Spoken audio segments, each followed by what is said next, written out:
In the year 3090, space was full of life. Many planets had their own people, aliens with different shapes, colors, and powers. They didn't fight anymore. Now they studied together at a very special place. This place was called Nova Star University. It was not on any planet. It floated in the middle of space. Only the best students from 999 planets were allowed to enter. The university had huge buildings, glowing towers, and flying walkways. But this year, something strange happened. For the first time in history, a human got admission. His name was Leo Walker. Leo was 17 years old. He was from Earth. He was not a superhero. He was not rich. He didn't even have friends. But he had something special. He was curious, brave, and honest. That was why the Nova Star computer chose him. When Leo stepped out of the silver spaceship, the crowd went silent. Thousands of alien students were standing there, looking at him. Some had green skin, some had 6 eyes, some floated in the air. But all of them were thinking the same thing. That's a human? Leo felt nervous. He wore a simple blue jacket and black boots. His brown hair was messy, and he had a small bag on his back. He looked around and took a deep breath. "Okay, Leo, don't mess this up," he whispered to himself. A tall alien with 4 arms came forward. She was the head professor, Zala. She smiled and said in a deep voice, "Welcome, Leo Walker. You are the first of your kind to join us. We hope you survive." Survive? Leo thought. What does that mean? The alien students started whispering. Some were laughing. Some looked angry. But most of the alien girls were smiling and staring at Leo like he was a movie star. One alien girl, with silver eyes, whispered, "He's so ... soft."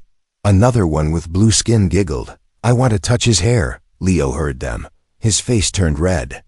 He didn't know what to do, so he just walked forward, fast. As he walked through the crowd, something strange happened. A small red robot rolled to his feet and dropped a shiny black card. Leo picked it up. There was a symbol on the card, a glowing eye. When he looked up, the robot was gone. He put the card in his pocket and kept walking. Inside the university, everything looked magical. The rooms floated. Desks flew to students. Walls changed colors when someone touched them. Leo was amazed. But he also felt very alone. His room was on floor 47, section Z. When he entered, he found a large bed, a small desk, and a window showing space outside. He sat down and stared at the stars. "What am I doing here?" he asked himself. Suddenly, there was a knock on the door. Leo opened it. A girl stood there. She had purple skin, black eyes, and short silver hair. She looked like a teenager, maybe his age. "Hi, I'm Nira. I'm from planet Veller," she said with a soft voice. "You're the human, right?" Yeah. "I'm Leo, don't worry. Not all aliens bite," she smiled. Leo smiled back. Nira gave him a glowing apple. "This helps with space sickness. You'll feel better." Leo took it. "Thanks, that's kind." Nira turned to leave but paused. "Oh, and be careful, Leo. Not everyone here wants you to be safe." Then she walked away. Leo closed the door and locked it. That night, he lay in bed, staring at the ceiling. He couldn't sleep. Why did she say that? He wondered. Why did they let me in? Why do the alien girls act so weird around me? He turned to the side and saw something glowing under his pillow. It was a cube, black and smooth. He had never seen it before. He touched it. Suddenly, it started floating in the air and spinning. A cold robotic voice spoke. "You are the first. You are the last. You are the key." Leo sat up, eyes wide. What does that mean? Who sent this? The cube dropped to the floor and vanished. Leo ran to the window. Outside, he saw a dark figure standing on top of the tallest tower. The figure had no face. Just two glowing red eyes. It was looking straight at Leo.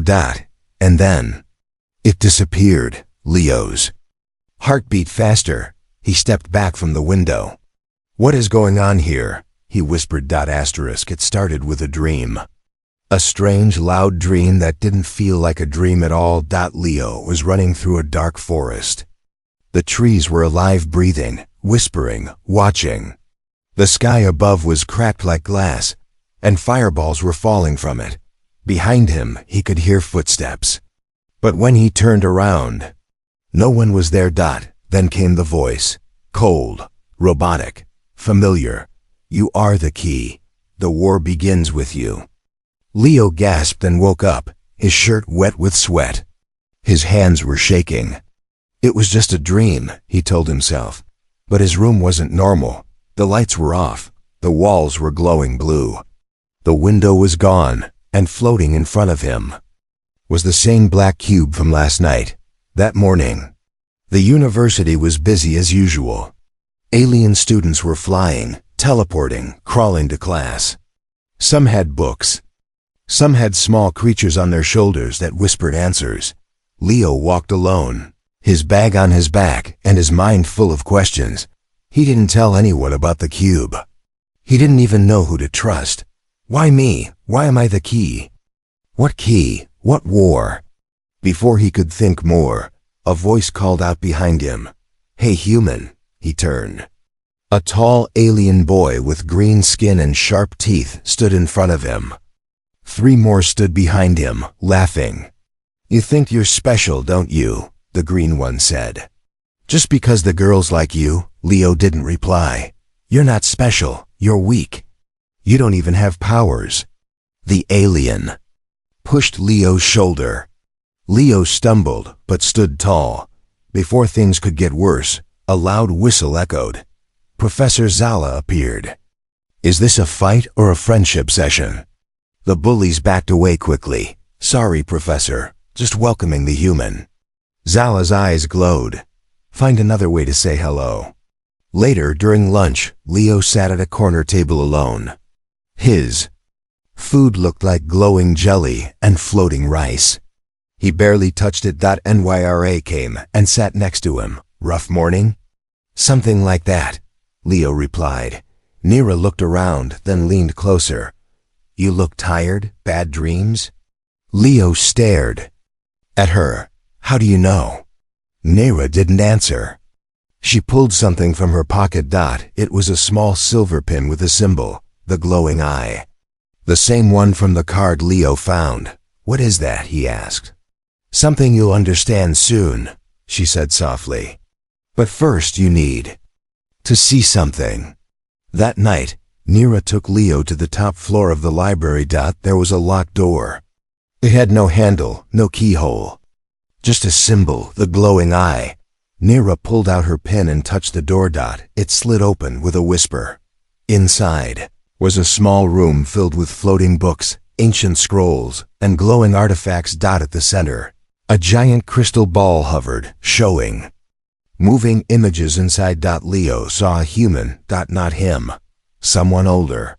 Wearing a black suit with a golden badge, he was in chains, surrounded by alien soldiers. "Who is he?" Leo asked. "No one knows his name," Nira replied. "We call him the First." "The First what?" "The first human to enter alien space. Over 1,000 years ago." Leo's eyes widened. "But I'm the first human at the university." "You're the first student," Nira said. "But someone came before you, and he never returned." The crystal ball flickered. The image changed. Now it showed Leo, standing alone. A red star glowing behind him. Then the star exploded. Back in Leo's room, Leo stared at the cube again. It floated above his desk, humming softly. He touched it, and the same voice spoke. "You are the chosen one. Beware the black star. It is rising again." Leo's hands shook. He opened his bag and found the black card again. This time, something had changed. On the back, a message had appeared in red letters. "They are coming." Suddenly, his room lights turned red. The window reappeared, and outside, Leo saw a small black ship floating in the sky. Far away from the university towers. It didn't belong to any student. It was watching, just like the figure from last night. It began with a love letter, written in glowing slime. Leo woke up to find it stuck on his wall. The slime was pink. The words were floating like tiny stars. To the cutest human in the universe, from your secret alien admirer, Leo. Groaned, not again. This was the 7th gift this week. Yesterday, someone had teleported a dozen space roses into his locker. One day before that, his food tray arrived with the message, "Marry me, human boy." At Nova Star University, Leo Walker had officially become a legend. Not because he was the smartest, not because he was the strongest, but because he was different. He was the only human. Alien girls from dozens of planets followed him around campus. Some walked, some floated. One used a mechanical spider suit just to keep up with him. They called him Earth Prince, the soft one, the hairy angel. One even asked if she could buy a piece of his jacket. Leo tried to stay normal, but every hallway was chaos. One day, during language class, a girl named Zuna from Planet Ox floated a glowing box onto Leo's desk. "It's from me," she said with a shy smile. Her skin was bright blue, and her eyes were shaped like stars. Leo opened it and gasped. Inside was a holographic photo. It showed him, but from his first day at school. "Wait, how did you take this?" Leo asked. Zuna blinked. "You don't want to know." Leo laughed awkwardly, but inside he felt something strange. How are these girls watching me so closely? That night, Nira came to visit. She found Leo hiding in the tech lab, surrounded by metal boxes and blinking wires. "Are you building something?" she asked. "A girlfriend detector," Leo joked, "to know when one's about to pop out of the walls." Nira laughed, then became serious. "They're not just crushing on you, some of them are curious about human DNA. Very curious." Leo looked up. "You mean like science curious?" "Some," she said. "Others, not so innocent."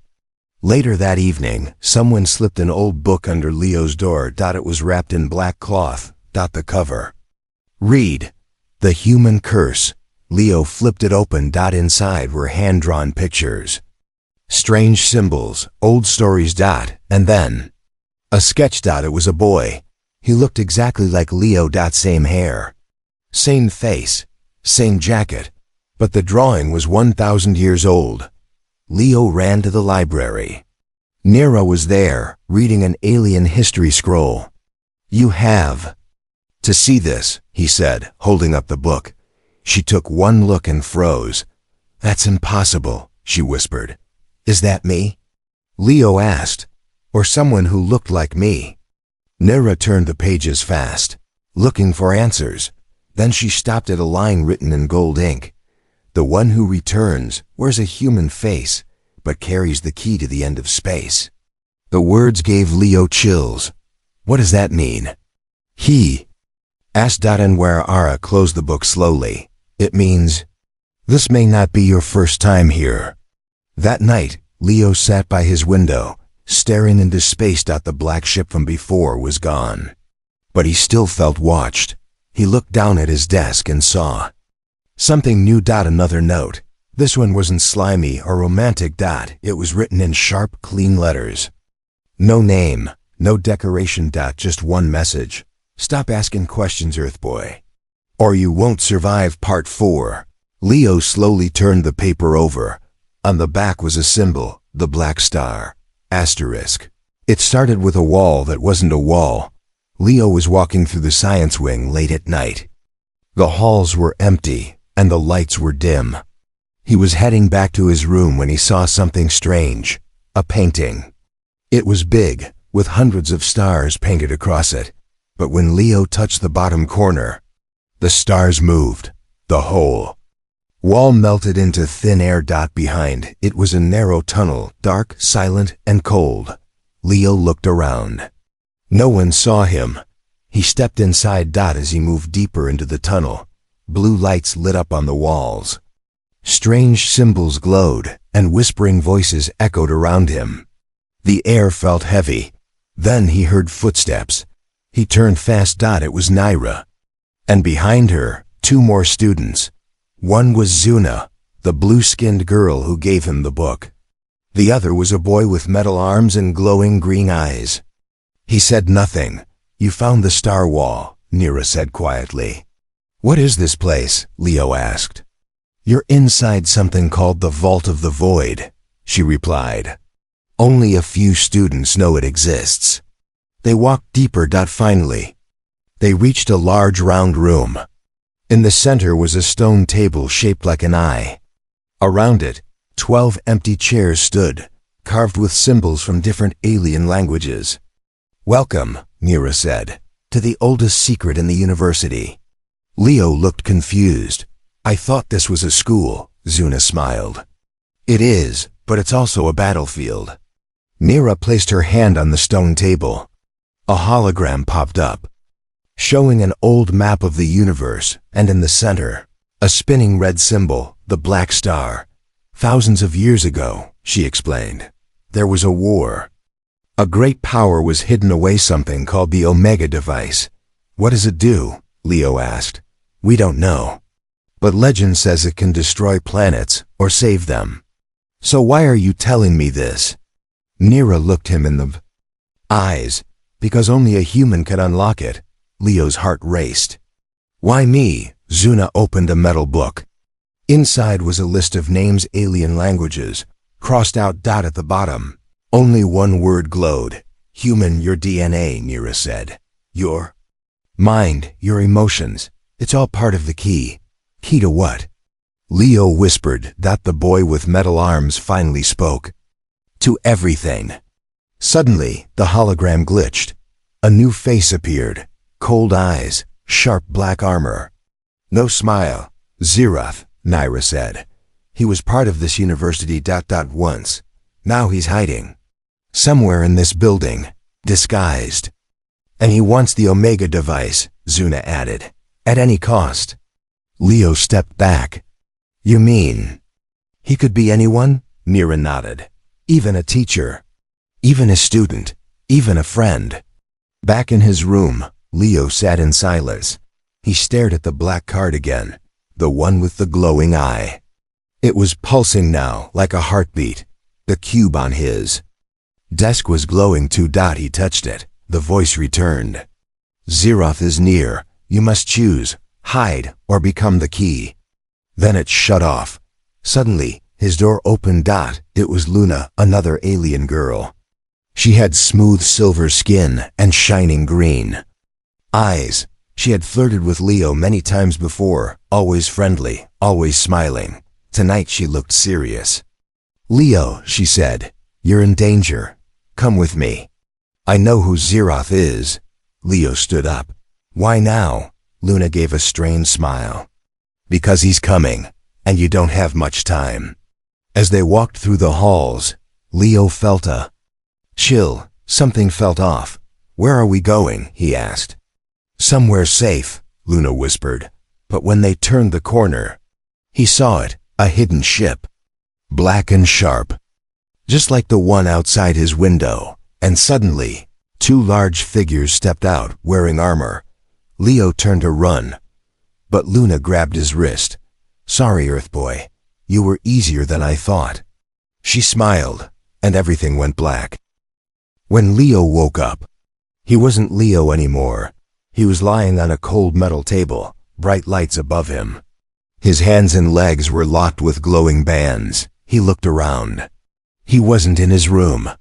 He wasn't in the university. He was in a dark, underground lab. Metal walls, strange machines, glass tubes filled with green liquid, floating body parts. And on the wall, a symbol. The Black Star.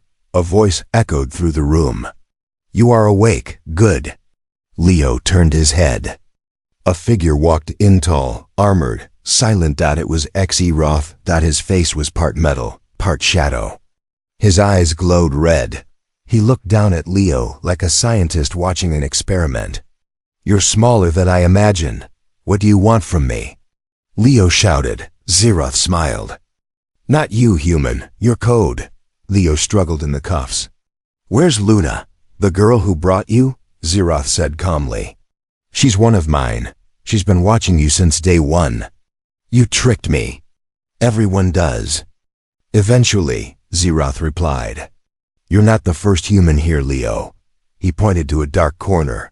There, in a glass chamber, was a frozen human body. Same hair.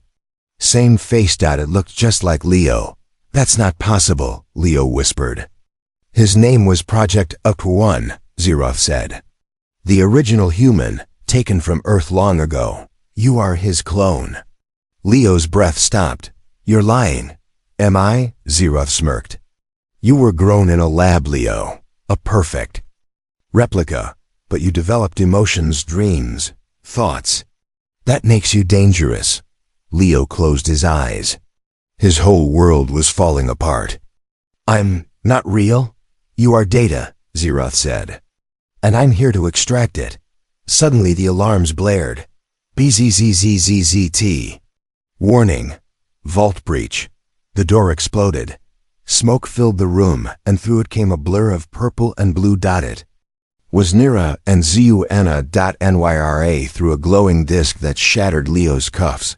Zuna fired a stun blast that sent Zeroth flying back. Get him out.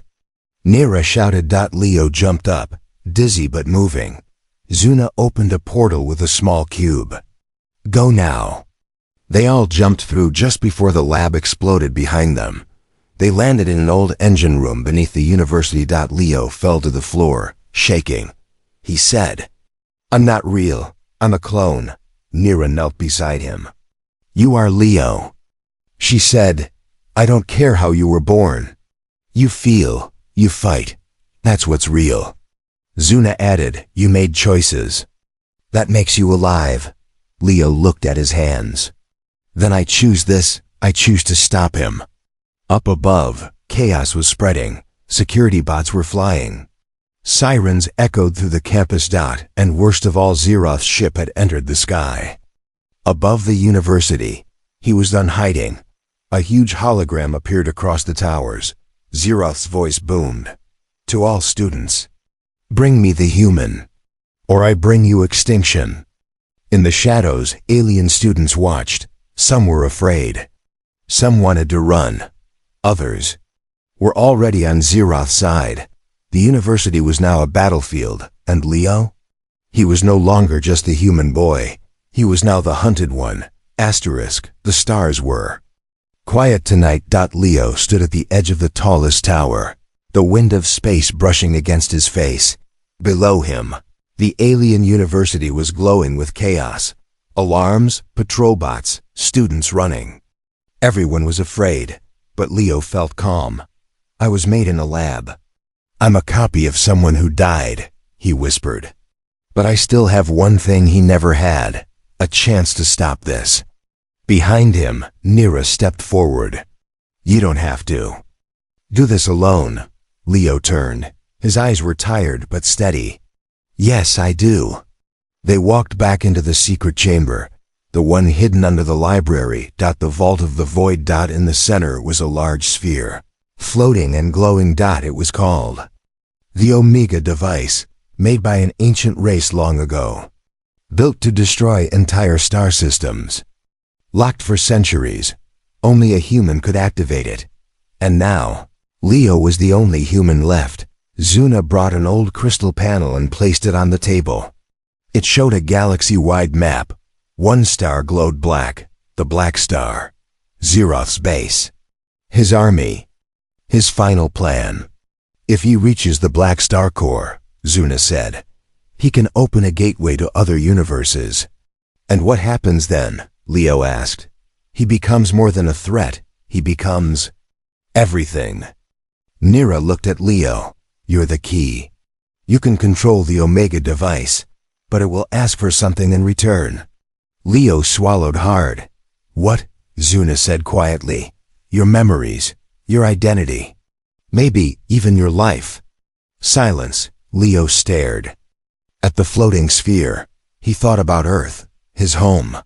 He missed his little room, his favorite music, even the smell of real rain. He thought about the first day here.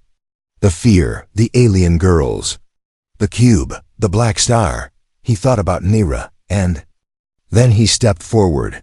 If I was made for something, then let me finish it. They traveled in secret tunnels for hours. The path to the Black Star Core was deep inside the university, but guarded by 1,000 traps.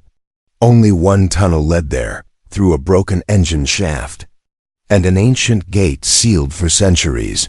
When they arrived, the gate opened. Not with a key, but with Leo's heartbeat. Inside the core, the room was massive. Black walls, red lights, a giant glowing machine, humming with dark energy. This was the weapon Zeroth wanted. Leo reached first. He placed his hand on the core. It reacted. Light burst everywhere. Leo screamed as memories flashed through his mind, not just his, but from the first human, from the war, from every clone before him. Pain, hope, fear, love. He's sinking with it, Nira shouted. He's becoming the weapon. Zeroth's voice echoed through the chamber. Too late, Earthboy. Now I take what's mine. He appeared at the gate, armor glowing, weapon drawn. But Leo turned slowly. His eyes now glowed white. His voice was calm. No, you've taken enough. The final battle had begun. Zeroth charged with a black energy sword. Nira and Zuna fired cover blasts. Leo raised his hand, and the entire room shifted like gravity bent to him. He wasn't just human anymore. He wasn't a clone. He was the living code of the Omega device. He was the human weapon. Everything was silent. No explosions. No voices. Not even breathing. Just light. Leo stood in the heart of the Black Star Core, alone. His body floated in the air. Energy swirled around him. His eyes glowed white. His skin shimmered with cosmic light. But inside, he was still a boy. A scared, tired human boy. Far away, outside the core, the university shook. Students ran. Towers cracked. The Omega device had awakened, and it was connected to Leo's life. Flashback. Leo remembered the words Zeroth said. You're not real. You're just a copy. He remembered Nira's words. You choose what you become. He remembered the cube's voice. You are the key. Then he saw two futures. Future 1, destroy the Black Star, and Zeroth. But also destroy himself, and maybe the university. Future 2, shut down the Omega device, save the students, but let Zeroth escape, and risk another war later. Suddenly, Zeroth appeared again, wounded, weak, angry. If you shut it down, he growled, you waste your power. You were built for destruction. Be what you were made to be. Leo stared at him. Then he smiled. No, you're not choosing survival, are you? Zeroth hissed.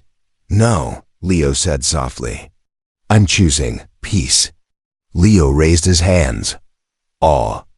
The energy around him turned blue, calm, soft, bright. The Omega device started to collapse in on itself. Not exploding, but folding, shrinking, disappearing into Leo's chest. What's happening? Zuna shouted outside. He's absorbing it, Nira whispered. He's locking it inside himself. Zeroth screamed and lunged forward, but vanished into dust. His body couldn't exist without the device's power. Everything went white. Time passed. Leo woke up in the medical wing of the university. His eyes were normal again. His skin, pale but alive. Nyra sat beside him, holding his hand. You did it, she whispered.